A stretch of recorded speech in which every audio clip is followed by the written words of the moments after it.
안녕하세요. 영국에서 온 칼폴린입니다.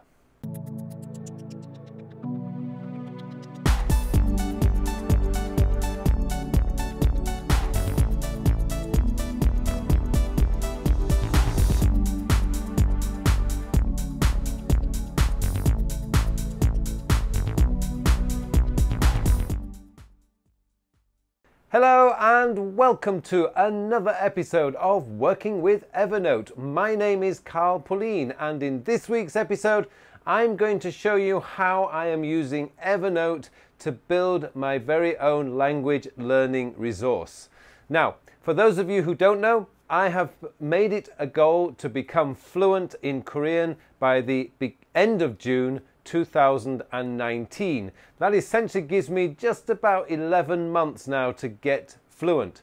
Now, the way I'm doing this is I am utilizing the power of the 5 a.m. club, made famous by Robin Sharma, and I am waking up at 5 a.m. every morning, and well, Monday to Friday, and I am studying Korean. And actually, I've been doing this for about a month now, and I absolutely love the 5 a.m. to 6 a.m. time. Really surprising, because I have never ever thought that I was a morning person, but I really am enjoying that 1 hour where I am learning Korean, practicing with my dog. Anyway, he's the only one who wakes up at that time in the morning in our household.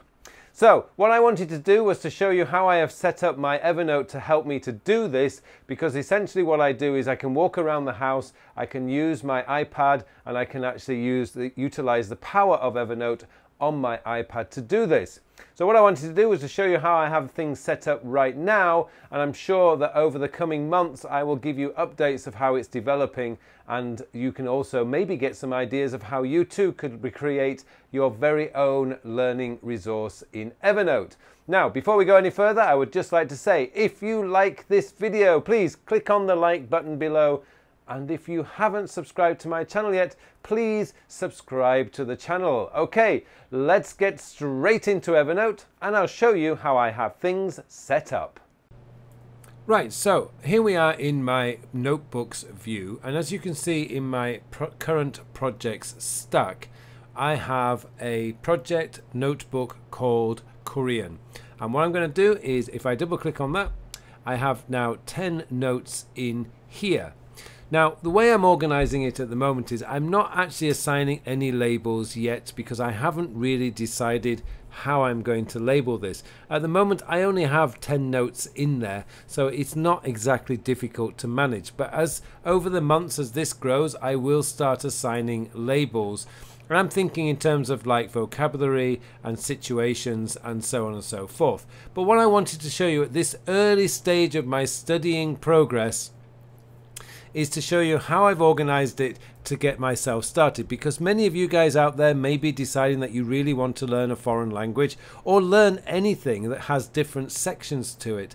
So I think this is a really good time to show you how I've started off setting this up. Things are definitely going to change over the months, and as this folder, as this notebook fills up, I will start labeling it, and I just have to decide how to label it. So essentially, let's start at the bottom. I'm just going to turn these around because let's start at the top. One of the most important things that I decided, because my parents-in-law are Korean, they don't generally speak English very well, and so I have to use Korean when I speak with my parents, so my parents-in-law. So I'm using these phrases to that things that I do need to speak to my parents-in-law. Like, they help me to look after my little boy, my little dog. So my dog's name is Barney. So for example, Barney's lead, I've got Barney 먹줄 어디 있어요.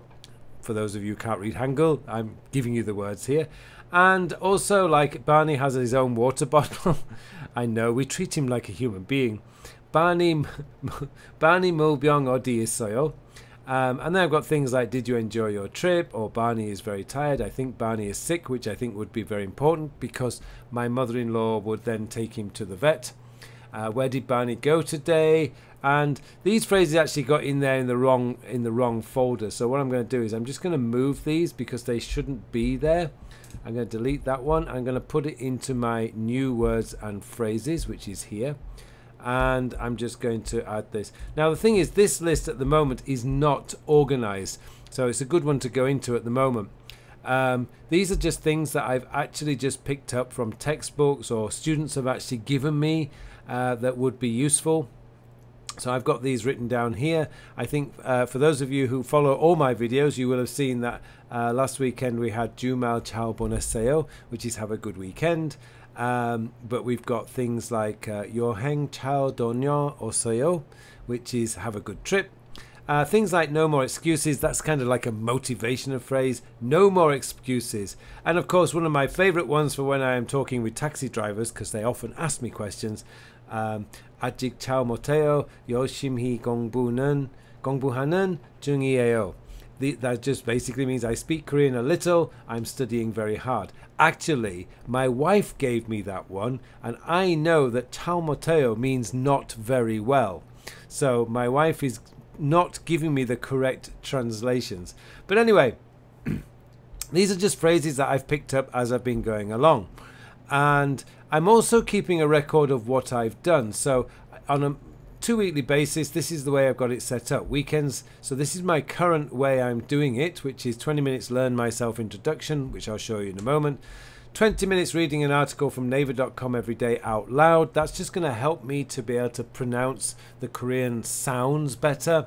And 20 minutes learning keywords and phrases. And on weekends I will study 30 minutes studying how a newsreader in Korea called Song Sok-hee and a celebrity, okay, I suppose you'd call him a comedian, Yoo Jae-sok, speak. So this is, I'm keeping a track of what I'm doing, and as I change it I will add to this list.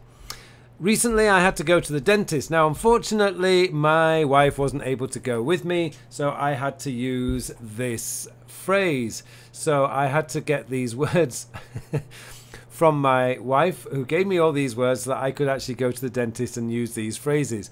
But again, going to the dentist is something that you just have to do, and making an appointment is something that we'll have to do. Now, I'm not very good at pronouncing this, but like making an appointment, I'd like to make an appointment is 예약하러 왔는데요. Very difficult to say. But I was able to do it when I went to the dentist. Not very well. Strangely enough, this one here, 니가 아파요, I can say very well. My tooth hurts. So these are things that I found very useful, and I will be putting this into a situational label probably when I decide on my labels. Another thing that I've done is for useful phrases that I wanted to learn or useful sections from a textbook, what I've done is I've scanned them in using Evernote scanner, so I can keep them here, and that means I can annotate them if I need to. So I've got one here, and I've got greetings insa. Greetings are obviously very, very important. As you can see, I'm actually highlighting some of these as I go along. Not many, but I will be getting into those, and I've got one here which is like chapter, which is obviously in the office.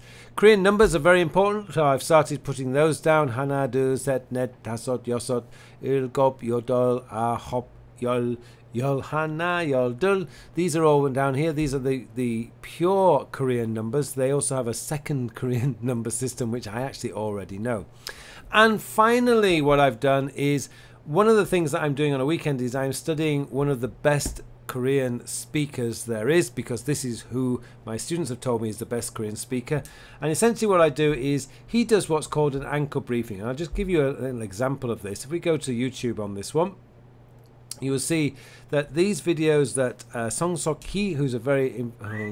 we always get the videos. Skip the video in... skip the ad. So we can actually go into this now, and you can hear Song Sok-hee speaking, and he's a very, very good speaker.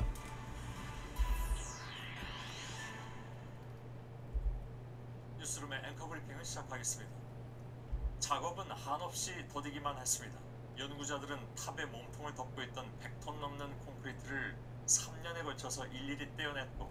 So what I'm doing there is I am listening to what he's saying. Now, in the early days of me speaking Korean, it is not actually something that I really understand what he's saying. But as you can see down here, these videos are only about 3 minutes long. and I can listen to them many times, like at least, well, probably 10 times over 30 minutes.